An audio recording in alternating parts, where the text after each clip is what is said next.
नमस्कार। जीवी गुरुकुल के सांध्यकालीन सत्र में एक बार फिर से आप सबों का हृदय से अभिनंदन है। आज बात की शुरुआत 90 के दशक की बेहद खूबसूरत, चंचल, शोख और कजरारे आंखों वाली अभिनेत्री के एक वक्तव्य से करते हैं। कुछ लोग दुनिया में काम के लिए पैदा होते हैं और कुछ भगवान की भक्ति के लिए। मैं ईश्वर के लिए हूँ। अपने ऑटोबायोग्राफी ऑफ एन योगिनी में ममता कुलकर्णी ने कहा था कि अगर वह अभिनय की दुनिया में नहीं आई होती तो वह कब की अध्यात्म में चली जाती।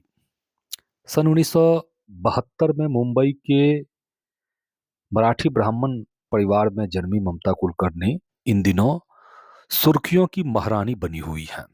जब से ममता ने विधिवत प्रयाग के कुंभ में डुबकी लगाकर संन्यास की घोषणा की और जब से वो महामंडलेश्वर बनी हैं, तब से उनकी जितनी ज्यादा प्रशंसा हो रही है, उससे कहीं ज्यादा उनकी निंदा हो रही है। विचारणीय है कि सनातन धर्म में मरणोपरांत दाह संस्कार के वक्त जो अंतिम क्रिया होती है, वही अंतिम क्रिया अपने ही हाथों से अपने लिए ममता ने की। खुद अपने हाथों अपना पिंडदान अगर सार्वजनिक जीवन से कोई मशहूर व्यक्तित्व करता हो, तो आम लोगों के लिए यह घटना कौतूहल का विषय तो बनेगा ही। निश्चित रूप से अभी तक की यह पहली घटना है जब कोई अभिनेत्री इस तरह संन्यास ग्रहण कर महामंडलेश्वर बनी हो। कुछ लोग ममता कुलकर्णी पर तीखा हमला कर रहे हैं कि नाचने गाने वाली अभिनेत्रियों को जिस प्रकार सहजता से संन्यास ग्रहण करवाकर महामंडलेश्वर जैसे गरिमामयी आसन पर बैठाया जा रहा है, उससे विगलित और विकृत परंपरा की ही शुरुआत होगी। इस कुछ लोगों में बाबा बागेश्वर के अलावा बाबा रामदेव भी मोर्चा खोल चुके हैं। यह सच है कि 90 के दशक की यह अभिनेत्री ने फिल्म तिरंगा में नाना पाटेकर की प्रेमिका और ममतामयी बहन के रूप में रुपहले पर्दे पर अभिनय कर दर्शकों को हंसाया भी था और रुलाया भी था। यह भी सच है कि फिल्म करण अर्जुन में शाहरुख और सलमान के साथ बेजोड़ अभिनय भी ममता ने किया था। साथ ही यह भी एक कड़वा सच है कि इस फिल्म के एक आइटम सॉन्ग छत पर सोया था बहनोई मैं तन्ने समझ के सो गई, राणा जी मुझको माफ करना गलती मारे से हो गई, अश्लीलता का एक नया प्रतिमान स्थापित करती है। बॉलीवुड में अगर 10 अश्लील आइटम सॉन्ग की सूची बनाई जाए तो उसमें ये सॉन्ग किसी न किसी नंबर पर अवश्य होगा।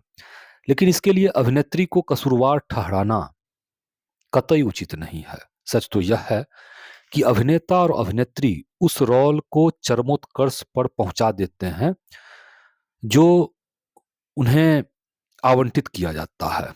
आवंटित भाव या संवेग को चरमोत्कर्ष पर पहुंचाना ही अभिनेताओं और अभिनेत्रियों की सफलता की कसौटी है, भले ही वह वासनात्मक भाव ही क्यों ना हो।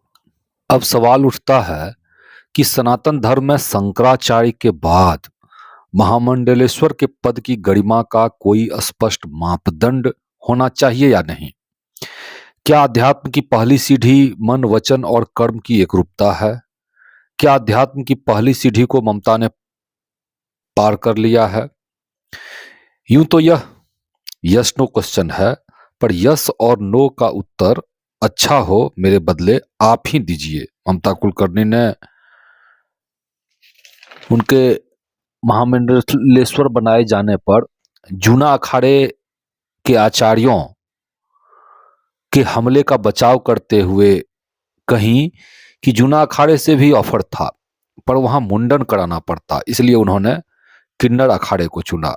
क्या ममता के खुद के इस वक्तव्य से यह पता नहीं चलता कि अभी उन्हें अपने बालों से बेपनाह प्यार है, इसीलिए तो बालों के मुंडन के भय से उन्होंने अपना मार्ग बदलकर किन्नर अखाड़ा की ओर कर लिया। ममता को आज एक साथ देह की गंध भी चाहिए और आत्मा की सुगंध भी। एक साथ वो प्रवृत्ति मार्ग और निवृत्ति मार्ग पर चलना चाहती हैं।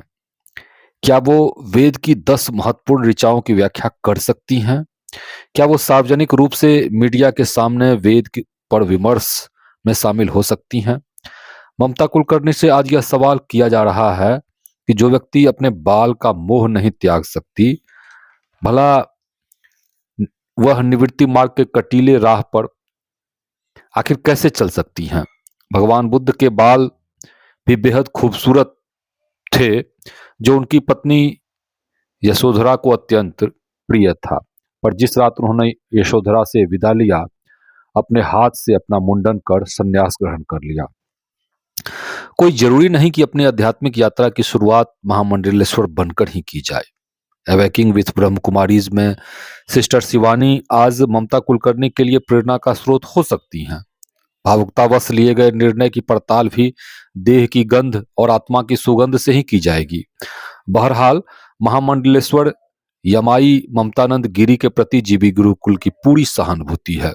अगर वे सन्मार्ग के कटीले राह पर चलकर प्रवृत्ति मार्ग और निवृत्ति मार्ग को एक साथ साधना करती हैं, तो भी वह प्रशंसनीय ही होगा। ममता कुलकर्णी अपने अतीत की अंत्येष्टि कर अपने नवीनतम रूप में क्या संदेश देती हैं, यह देखना भी बाकी है। योग गुरु बाबा रामदेव को भी मुरारी बापू की तरह ही ममता के सवाल पर चुप्पी ही साधनी चाहिए।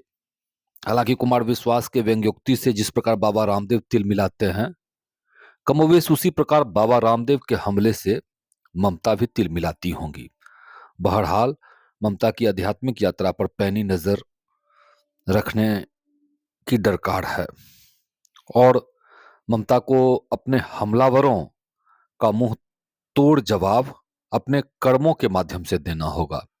जयशंकर प्रसाद की कामायनी की मशहूर पंक्ति की गुत्थी सुलझाकर ही ममता अपने आलोचकों को जवाब दे सकती हैं। ज्ञान दूर कुछ क्रिया भिन्न हो, इच्छा क्यों पूरी हो मन की, एक दूसरे से मिल ना सके, यही विडंबना है जीवन की। फिलहाल इस अंक में इतना ही। मिलते हैं अगले अंक में अगली कड़ी के साथ। चैनल को आपने सब्सक्राइब अगर अभी तक भी नहीं किया है तो कृपया सब्सक्राइब कर लें। बने रहें जीवी गुरुकुल के साथ। ओम शांति।